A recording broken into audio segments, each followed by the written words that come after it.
لڑکیوں میں آغاز بلوغ۔ پیدائش کے وقت لڑکے اور لڑکیوں کے سینے میں کوئی فرق نہیں ہوتا ہے، مگر لڑکیاں جیسے ہی سن بلوغ کی طرف قدم بڑھاتی جاتی ہیں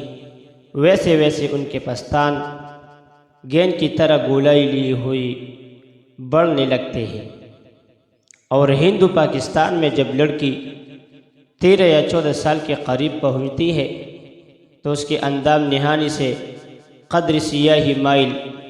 سرخ رنگ کی خون کی آمد شروع ہو جاتی ہے، جس کو حیض کا جاری ہونا اور عرف عام میں ماہوار شروع ہونا بھی کہتے ہیں، جو ایک فطری اور قدرتی چیز ہے۔ یہ خون ایک تندرست عورت کو بغیر کسی خاص درد و تکلیف کے آتا ہے، اور پہلے بار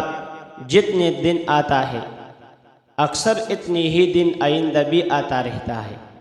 اور یہ خون بالعموم ہر 28 دن یا 4 ہفتہ کے بعد آتا ہے، مگر بعض عورتیں کے ایام میں 2 یا 4 دن کی کمی بیشی پائی جاتی ہے، جو کوئی غیر معمولی بات نہیں ہے اور اس سے کوئی نقصان نہیں ہوتا۔